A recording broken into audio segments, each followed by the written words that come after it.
Salut, c'est Florent et bienvenue dans le podcast des nouveaux rentiers. Aujourd'hui, on va s'attaquer à un gros sujet. Je voulais parler de ça depuis un moment déjà et j'avais pas pris le temps vraiment de décortiquer le sujet, de vraiment faire des calculs très précis, etc.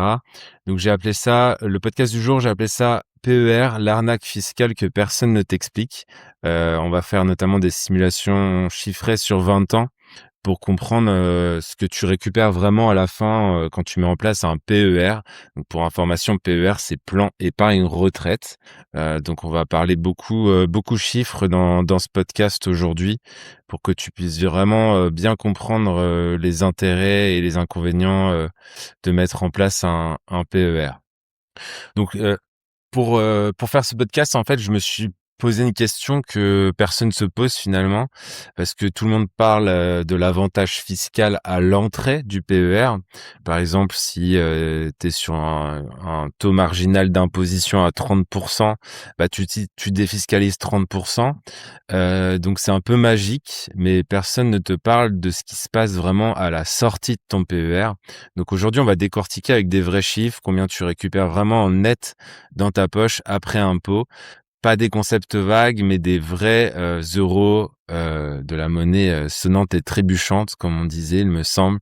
Un petit spoiler, les résultats vont vraiment te surprendre comme ils m'ont surpris moi-même. Donc écoute bien ce podcast juste au bout si tu veux vraiment tout savoir sur le PER, tout ce qu'il y a à savoir dessus sera vraiment décortiqué aujourd'hui dans ce podcast. Donc ce qu'on va voir ensemble aujourd'hui, c'est combien tu récupères vraiment. Donc on va comparer le PER, donc plan épargne retraite, contre le PEA, le plan épargne action, et aussi avec l'assurance vie. Et on va notamment calculer les chiffres nets après fiscalité. On va voir aussi pourquoi le PER simple n'est pas le PER optimal. Il y a un piège que 90% des Français, je pense, voient pas, si ce n'est pas plus. Et on va voir du coup la seule stratégie gagnante qu'on peut adopter avec un PER et comment transformer le PER en champion avec un PER notamment que j'ai appelé le PER optimisé. Donc la première partie, c'est le piège que personne ne t'explique. Quand ton banquier, en fait, te vend un PER, il te dit, bah, vous versez, par exemple, 5 000 € cette année. Vous économisez, du coup, 1 500 € d'impôts si vous êtes sur le taux d'imposition à 30%. Du coup, c'est un peu magique et toi, tu dois te dire, bah, c'est cool, 30% de rentabilité immédiate et de réduction d'impôts, bah, moi, je signe et j'y vais. Sauf que, ce qu'il faut prendre conscience, en fait, c'est que l'argent déjà n'est pas exonéré d'impôt. L'impôt est différé. C'est-à-dire qu'à l'entrée, en fait, tu économises 30% d'impôt sur tes versements pour une TMI à 30%. Si tu connais pas ton taux marginal d'imposition, tu peux le retrouver sur ta dernière feuille d'imposition. C'est marqué à un endroit dans la feuille, tu vas voir taux marginal d'imposition et puis ils vont te mettre le chiffre qui te concerne. Et ce qui se passe, c'est qu'à la sortie, bah, tes versements, du coup, sont imposés de nouveau à la TMI quand tu les récupères. Donc, ta TMI du futur, et c'est là que ça peut avoir un intérêt, puisque quand tu cotises, tu es à 30 ou 41%, et que quand tu sors l'argent, tu es à 11%, bah, tu as un gain fiscal à ce moment-là. Donc, c'est ça qui peut être potentiellement intéressant. Sauf que du coup, il y a quand même une double taxation à la sortie. C'est pas juste le TMI ou juste les plus-values qui sont taxées, c'est les deux. Donc en fait, le capital investi injecté dans le PER va être retaxé au taux marginal d'imposition à la sortie, et les plus-values, elles, vont être taxées à 31,4%, qui est la nouvelle taxe de Macron, qui était à 30% et qui passe à 31,4 cette année. C'est ça qu'il faut vraiment avoir en tête, alors qu'un PEA, par exemple, un PEA après 5 ans, bah maintenant on a 18,6% de prélèvements sociaux sur les plus-values. On n'en a pas un peu plus de 30. Et une assurance vie après 8 ans, bon, si on fait un taux global après abattement, on est autour de 26,1% sur les plus-values. Donc voilà, c'est des choses qu'on va prendre en compte, c'est des calculs qu'on va faire. Du coup, je voulais te comparer juste cette fiscalité. Alors, petite précision, si tu préfères voir le podcast en vidéo pour avoir notamment les graphiques, et cetera, je t'invite à aller voir du coup sur la chaîne YouTube, Florent Pontier. Faudrait que je mette d'ailleurs, Florent Pontier, Les Nouveaux Rentiers pour que ça soit plus simple pour toi de me trouver. Mais si tu veux vraiment tous les graphiques dans le détail, et cetera, je t'invite à aller sur YouTube. Sinon, si tu es concentré et que tu arrives à écouter et comprendre un petit peu ce que je raconte, bah, reste bien sûr sur le podcast.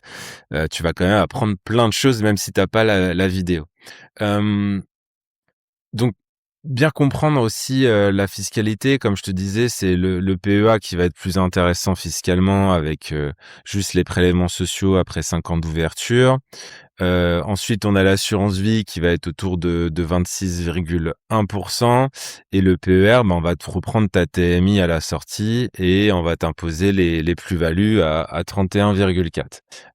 Donc le problème, c'est que là, déjà, je trouve que on parle vraiment beaucoup de l'avantage fiscal de souscrire à un PER, mais on parle assez peu de la fiscalité des plus-values à la fin, puisque souvent notamment, ben, vu ce qui se passe et mon ressenti, en tout cas, avec tous les rendez-vous que je peux faire, c'est que les gens souscrivent à un PER pas forcément pour la performance qu'ils pourraient avoir avec, mais plutôt pour l'avantage fiscal.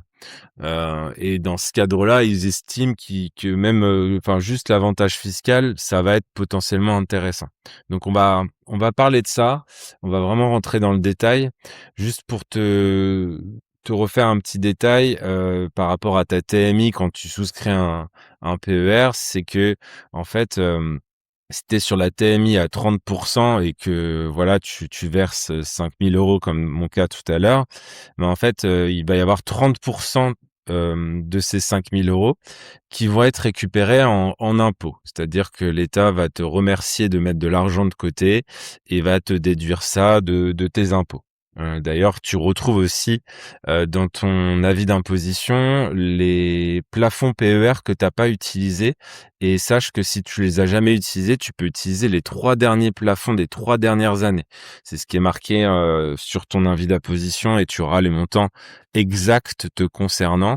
Après, aujourd'hui, par rapport, au podcast, bah, j'ai été obligé de faire des simulations avec des hypothèses, parce que je te connais pas et je connais pas ta situation et j'essaie de m'adresser à un plus grand nombre d'entre vous. Donc j'ai pris des hypothèses, vous verrez, si ça peut correspondre un peu, à votre situation. Donc ouais, moi, justement, on va arriver dans cette partie où je te refais les simulations qui font assez mal finalement pour le PER. On va vraiment faire des chiffres, concrets, réels, du calcul, mathématique. Donc les hypothèses que j'ai pris pour les simulations que je vais te présenter juste après, c'est, déjà la durée d'investissement. Donc moi j'ai considéré quelqu'un, qui commençait entre 40 et 45 ans, parce qu'il se dit: «Bon, bah, ma retraite, c'est dans 20 ans». Donc j'ai pris une durée d'investissement de 20 ans à peu près. Pour le versement, j'ai pris, un versement moyen, donc j'ai pris 300 € par mois, pendant 20 ans, donc ça fait 72 000 € de versement au total. Tu fais 300 fois 12, fois 20, ça fait, 72 000 €. Le rendement moyen, là, j'ai été généreux, j'ai pris 10 par an, donc ça peut être un ETF MSCI World, par exemple, mais c'est vrai que j'ai été assez généreux dans mon calcul de rendement. Et encore, moi, j'arrive à faire encore plus que ça, mais voilà, j'ai pris cette hypothèse. Il fallait bien prendre une hypothèse. Je trouvais que 10 ça tombait bien. Et la TMI, pour le premier calcul, en tout cas, j'ai pris 30 ce qui est le cas de beaucoup de gens qui écoutent ce podcast. Je pense que vous êtes beaucoup autour d'une TMI à 30 et j'ai pris l'hypothèse aussi que la TMI à la retraite restait à 30 Donc, si on prend ces hypothèses-là, le capital brut avant impôt accumulé, il est à peu près de 217 196 € pour être précis. Donc, on a versé 72 000 €, comme je te l'ai dit, on a fait à peu près 145 000 € de plus-value. Ce qui nous amène au résultat net après fiscalité et c'est ça qui est important de comprendre et c'est ça que je veux te transmettre dans ce podcast aujourd'hui, c'est attention à la fiscalité à la sortie. Le but, c'est quand même potentiellement quand on investit en bourse, parce que le PER permet d'investir en bourse, le PEA permet d'investir en bourse et l'assurance vie permet d'investir en bourse. Après, c'est des outils, il faut savoir les utiliser correctement, mais en soi, les 3 permettent d'investir en bourse. Donc, du coup, j'ai vraiment pris en compte cette hypothèse d'un investissement en bourse qui génère autour de 10 par an. Donc le PEA à la sortie, la fiscalité, comme je te disais tout à l'heure, elle est à 18,6 sur la plus-value, donc ça nous fait 190 000 net. Alors attends, je me rappelle plus du capital, mais on était à 217 000. Donc si on enlève l'impôt, bah ça te fait 190 000 euros après imposition. Donc on reste quand même sur quelque chose d'assez intéressant puisque les impôts nous prennent pas trop. L'assurance vie, on est un peu entre les deux puisque on récupère à peu près 181 700. Donc on paye à peu près 35 500 euros d'impôts après abattement. Et c'est là où le PER finalement est pas intéressant puisque avec le PER, bah t'as une sorte de double impôt puisque en fait tu vas rendre 67 000 euros d'impôt, donc ça comprend la TMI que tu rends qui est à 30% dans mon hypothèse à la sortie, plus la flat tax que tu vas payer sur les plus-values qui sont assez conséquentes sur un investissement à 10%.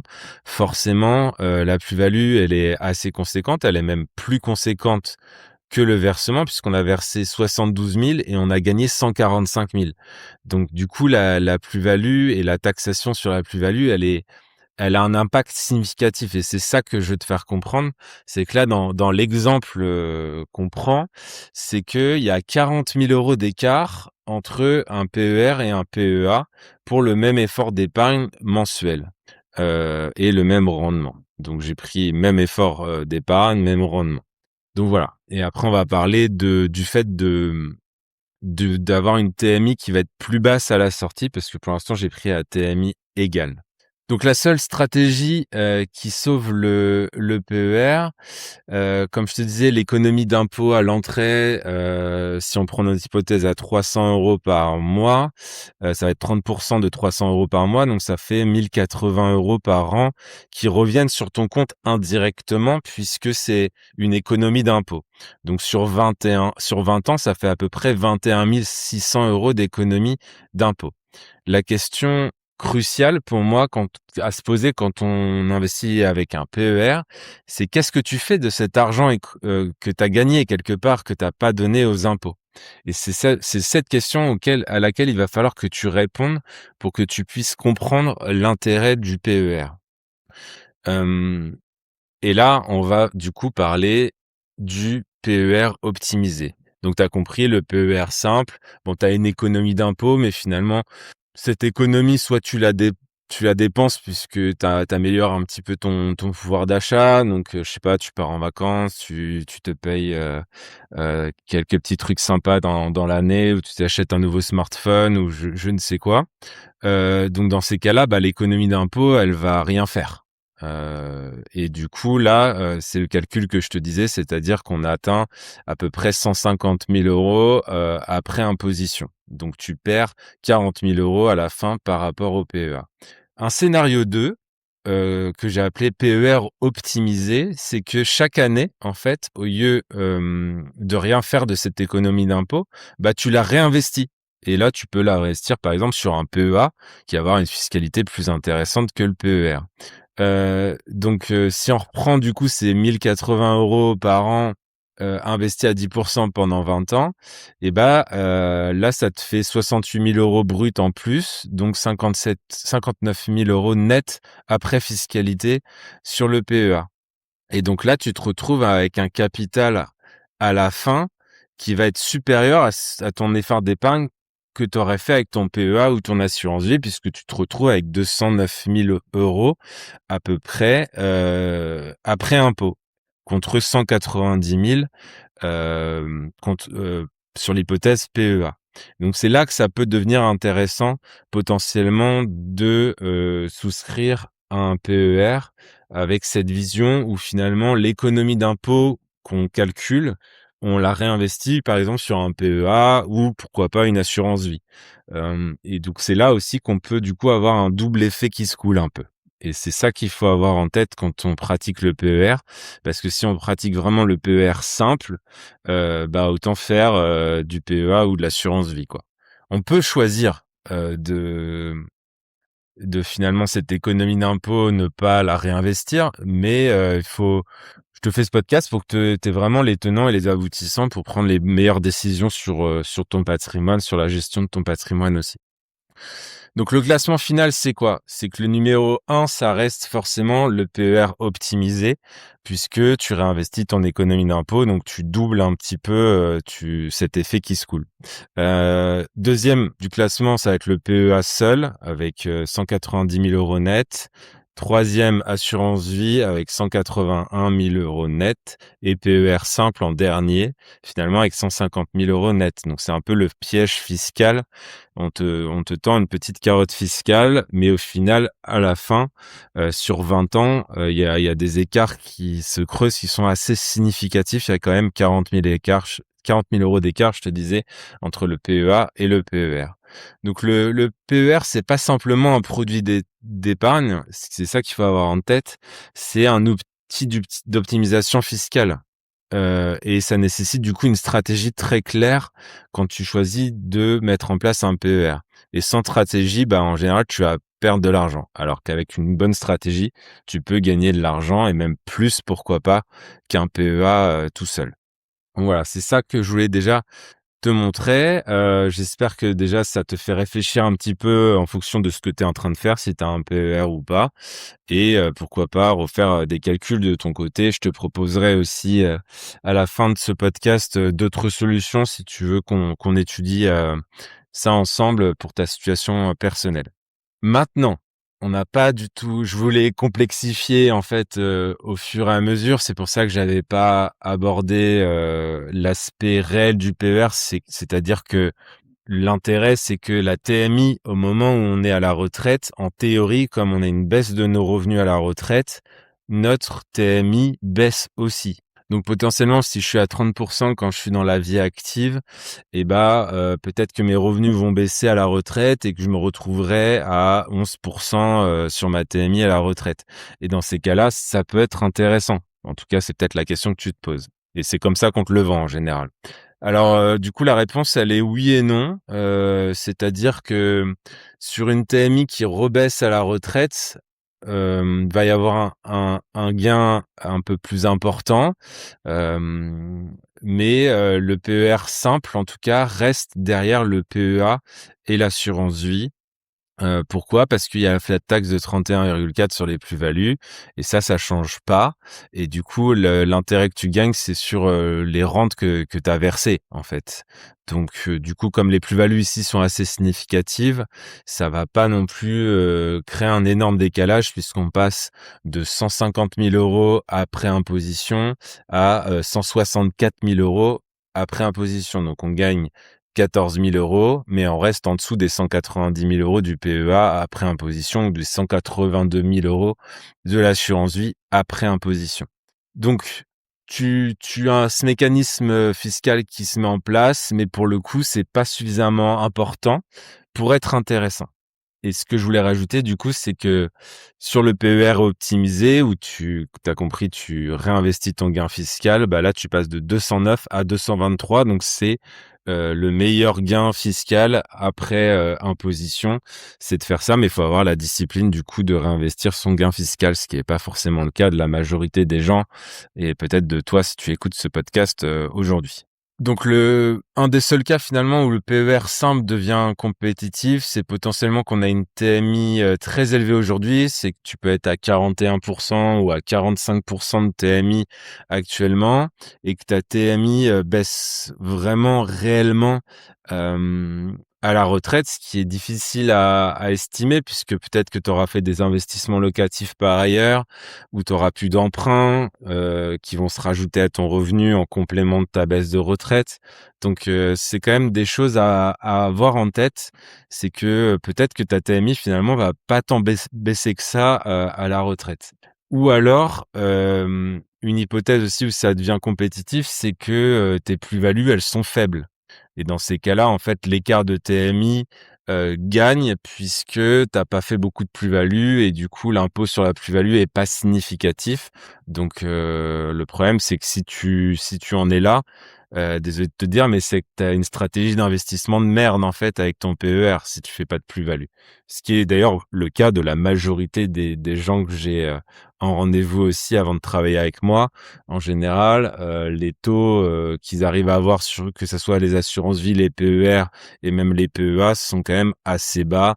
Je dirais, pour l'assurance vie et le PER autour de 2-3 et pour le PEA, des fois, on a du 6 du 8 max, mais voilà, c'est à peu près ça en général que je rencontre, dans mon quotidien en tout cas. Donc voilà. Maintenant, je voulais te faire un petit classement de ces enveloppes fiscales. Pour le coup, on met de côté la rentabilité nette et on fait un petit récapitulatif clair en prenant en compte différents critères comme la liquidité, la fiscalité à l'entrée, la fiscalité à la sortie, le plafond et la transmission. Et donc là, tu vois aussi que ça va t'ouvrir un petit peu les chakras, ça va te faire réfléchir encore peut-être un peu plus. Hem, En fait, sur la liquidité, il faut savoir que, bah, du coup, le plus avantageux, ça reste quand même l'assurance vie puisqu'on peut retirer quand on veut. Le PEA est un tout petit peu moins avantageux parce que, bah, on peut retirer qu'au bout de 5 ans d'ouverture du PEA. Donc, j'ai mis la note, de 5, sur 5 à l'assurance vie et de 4 sur 5, au PEA et de 1 sur 5 au PER parce que pour le coup, sauf conditions vraiment spécifiques, on peut pas retirer l'argent, d'un PER. Donc c'est quand même du coup de l'argent qui est bloqué en théorie jusqu'à la retraite. Pour la fiscalité d'entrée, bon bah il y a pas photo, c'est le PER qui gagne puisqu'on a les autres n'ont aucun avantage fiscal à l'entrée. Pour la fiscalité à la sortie, bah, là, c'est le PEA qui gagne puisque c'est la meilleure, fiscalité de sortie. En deuxième, on va mettre l'assurance vie, en troisième, le PER. Pour les plafonds de versement, le mieux noté, c'est l'assurance vie parce qu'on peut vraiment atteindre des montants assez élevés. Le PER a un plafonnement par défaut et c'est ce que donne ta vie d'imposition, donc c'est une note qui est un petit peu inférieure. Et le PEA, de toute façon, est plafonné à 150 000 € de versement. Donc ça va dépendre aussi de ta situation personnelle. On a déjà de quoi voir venir avec 150 000 € de versement. Mais sur 20 ans, voilà, ça peut aller vite. Et sur l'aspect transmission, bah, le moins intéressant, c'est peut-être le PEA. Le PER peut être intéressant sous certaines conditions et je voulais pas forcément en parler dans ce podcast parce que sinon ça allait, être, trop long, mais je referai peut-être un topo sur la transmission, dans un prochain podcast, mais ça va pas je vais pas m'étaler sur le sujet parce qu'on parle déjà de ce sujet assez complexe aujourd'hui et du coup, je voulais pas trop rentrer dans le détail sur l'aspect, transmission. Mais du coup, le meilleur, outil pour transmettre reste bien sûr, l'assurance vie, puisqu'il y a une exonération, sur la transmission. Donc au global, ça donne quoi? Ça donne, une meilleure note pour l'assurance vie. Donc si je fais, mes ratios, ça fait à peu près 16 sur 20 pour, l'assurance vie. C'est la plus équilibrée, c'est la plus, et c'est l'outil le plus polyvalent. En deuxième, il y a quand même le PER parce que, il est bon à l'entrée, mais, il est mauvais un peu partout ailleurs. Je parle pas du gain, hein. Pour le coup, je parle de ces critères de liquidité, fiscalité, plafond de versement, transmission. Donc on met en dehors, le gain final. Et en dernier, le PEA avec 10,5 sur 20, qui va être excellent en fiscalité de sortie, mais limité notamment par cet aspect, plafonnement et cet aspect transmission. Donc le paradoxe en fait, c'est que l'assurance vie, c'est la plus polyvalente, mais pas la plus performante en rendement net. Le PEA, lui, il est le plus efficace fiscalement à la sortie, mais il est limité par le plafonnement. Et le PER, il a meilleur score en fiscalité d'entrée, mais c'est un leurre sans faire ce process de réinvestissement finalement. Mes recommandations concrètes, du coup, par rapport à tout ce que je viens de te faire comme simulation, c'est quoi faire finalement concrètement selon ta situation. Donc déjà, ce qu'il faut prendre en compte, c'est ta TMI. Ça, c'est le premier truc à regarder si tu t'intéresses au PER, c'est de regarder dans quel taux marginal d'imposition tu es. Comme je te l'ai dit, tu regardes ta feuille d'imposition, ils vont te le mettre. Si tu es à 11 ou 0%, bah déjà oublie le PER, tu rien à défiscaliser, donc ça sert à rien. Donc les premières solutions vont être potentiellement le PEA si tu es assez jeune, ou l'assurance vie si tu es un peu âgé, ou un mix un petit peu des deux. Si tu es sur une TMI à 30, le PER est intéressant que si tu t'engages vraiment à réinvestir l'économie d'impôt que tu fais chaque année sur un PEA par exemple, et que ta TMI va potentiellement baisser à la retraite. Sinon, le PEA reste d'abord le plus intéressant et ensuite l'assurance vie.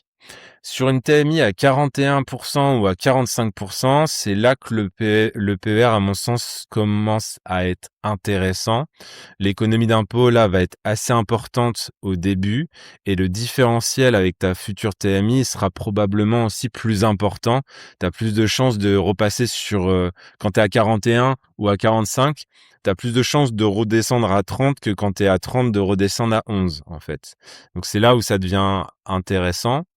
Mais même dans ce cas de figure, on l'a vu, il faut réinvestir l'économie d'impôt que tu fais, ou au moins une partie de l'économie d'impôt que tu fais.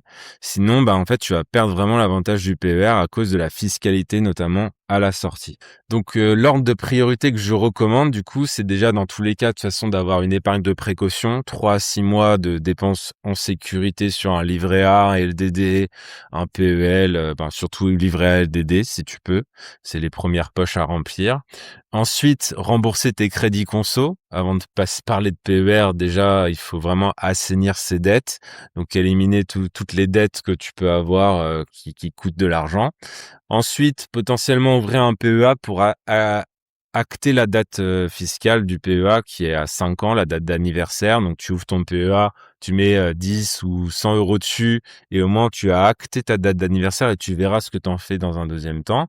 Ensuite, ouvre une assurance vie pour l'aspect transmission et flexibilité. L'assurance vie, elle, est vraiment intéressante au bout de 8 ans. Donc, c'est pareil, tu peux acter une date d'anniversaire, même si tu mets pas beaucoup dessus, pour avoir potentiellement cet avantage fiscal au bout de 8 ans. Et enfin, si tu as déjà fait tout ça, bah là, le PER peut être intéressant s'il est optimisé. Et si seulement ta TMI, elle est supérieure à 30%, voire 41%, et que tu as une discipline de réinvestissement du gain fiscal. Donc ça, j'espère que du coup, c'est un peu plus clair dans ta tête de ce que tu peux faire finalement avec un PER. Un des points cruciaux, quelle que soit l'enveloppe d'ailleurs, c'est que si tu ouvres une de ces enveloppes, choisis-en une avec des frais bas, parce que les courtiers se gavent un petit peu aussi sur les PER. Donc essaye de trouver un PER avec des ETF, avec des frais limités, et pas forcément aller vers ta banque qui a souvent des frais d'entrée et des fonds en gestion qui coûtent aussi une fortune. Donc j'ai pas simulé l'impact des frais sur 20 ans, mais j'aurais pu le faire. Et en tout cas, même si je le simule pas, c'est sûr que c'est intéressant d'avoir les frais les plus intéressants de marché, parce que c'est toujours ça de gagner. Et sur 20 ans, ça fait des gros montants qui sont un petit peu cachés finalement. Donc regarde aussi ça quand tu souscris à ce type d'enveloppe, quelle qu'elle soit. Regarde toujours un petit peu les frais d'entrée, les frais de gestion, les frais de sortie, des fois il y en a. Donc voilà, regarde bien tout ça. Maintenant, on peut refaire le scénario avec 20% de rentabilité. Pourquoi 20%? Parce que c'est ce que me rapporte la méthode RSR depuis plus de 15 ans sur mes investissements. C'est la performance que j'ai réussi à faire. Donc tout à l'heure, je te disais à peu près 190 000 euros net pour un PEA à 10% par an, 182 sur une assurance vie, 150 sur un PER et 210 sur un PER optimisé. Maintenant, si tu arrives à faire travailler ces 300 euros par mois, mais cette fois à 20%, bah, au bout de 20 ans, ça t'assure une retraite complémentaire qui est beaucoup plus confortable puisque ton PEA passe à 610 000 euros, ton assurance vie à 562, ton PER à 500 et ton PER optimisé à 671 000. Donc, c'est là que ça creuse l'écart aussi entre un PEA et un PER optimisé. Surtout si tu as, comme je te disais, une TMI qui est intéressante à travailler.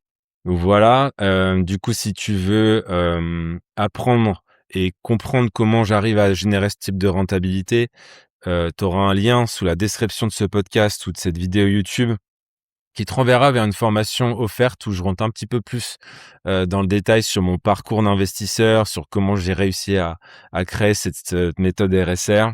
Et tu auras l'opportunité, si ça t'intéresse, de prendre un rendez-vous avec moi pour discuter de tout ça ensemble. La dernière chose que je voulais te dire aussi aujourd'hui, c'est de faire attention parce que chaque situation est différente. Donc, si tu veux déléguer cette partie et pas forcément t'en occuper, rapproche-toi d'un conseiller en gestion de patrimoine qui est compétent en investissement pour refaire vraiment les calculs sur ta situation réelle. Parce que pour ton patrimoine, bah, chaque détail compte finalement. Et c'est notamment pour ça que j'ai décidé aussi d'ouvrir mon cabinet en gestion de patrimoine, mais après avoir accumulé 15 ans d'expérience sur les marchés financiers. Donc, si tu veux que je gère ton PER et plus largement finalement ton patrimoine à ta place et mettre aussi en place à ta place la méthode RSR dessus, c'est tout à fait possible. Tu auras un deuxième lien sous la description de ce podcast ou de cette vidéo YouTube si c'est plutôt l'intérêt, si tu as un intérêt plutôt sur mon activité de conseiller en gestion de patrimoine. Petit spoiler, sur un cas que j'ai pas abordé, dans ce podcast aujourd'hui, c'est le cas des travailleurs non salariés, qui sont à l'IR. Dedans, en fait, il y a toutes les professions libérales, les artisans, les commerçants, les entreprises individuelles à l'IR, les EURL à l'IR. Ça, c'est un cas un peu spécifique où là, le PER peut être encore plus intéressant et donc c'est des cas notamment qu'on aborde dans une stratégie patrimoniale globale. Donc voilà. J'espère en tout cas t'avoir dégrossi et rendu concret avec des simulations concrètes de ce que ça peut faire la bourse en fonction du type d'outil que tu utilises et notamment le PER qu'on a bien décortiqué aujourd'hui. J'espère que ce podcast t'a plu. Si c'est le cas, si t'es sur YouTube, un petit pouce, un petit commentaire, ça fait toujours plaisir.